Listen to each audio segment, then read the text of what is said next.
EPF posted a 5% increase in its third quarter income thanks to the rally in overseas equities. Investment income improved from some 12.3 billion in 2016 to nearly 13 billion ringgit.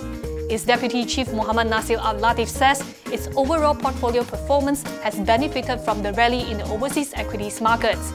It was a different story in the domestic equities market, as the FBM KLCI's performance was flat compared with other markets.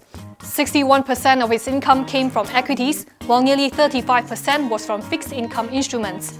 Net impairment was higher, up from some 350 million ringgit to almost 792 million on higher provision for domestic equities in telco and oil and gas. The value of its investment assets reached 771.2 billion ringgit, up 5.5% from last year. Muhammad Nasir says EPF is confident that its diversification into various asset classes will enable it to meet its real dividend target of at least 2% above inflation over a 3-year rolling period.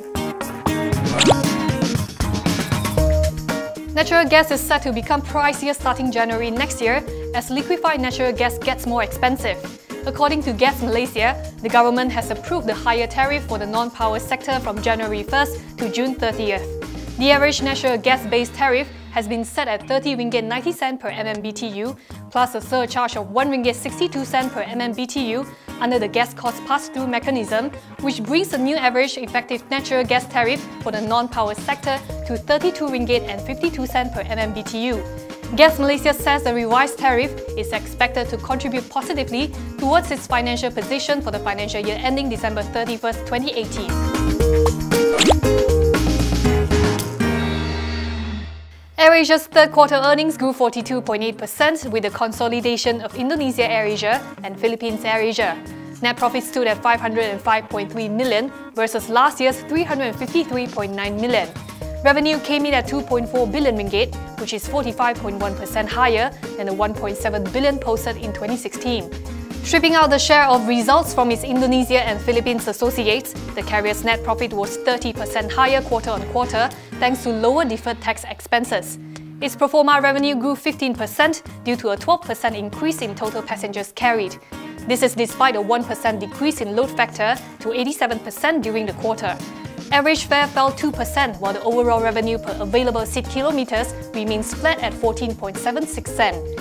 On its prospects, AirAsia expects to maintain an average load factor of 87% in the fourth quarter. It is also planning to grow its fleet by an additional 12 aircraft through operating leases in the fourth quarter of 2017. Serba Dynamic has bagged 8 jobs worth close to $500 million combined.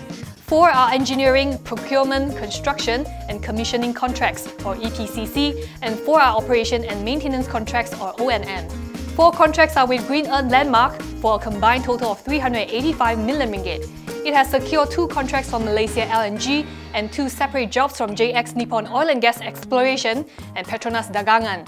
These 4 contracts carry a price tag of 111 million.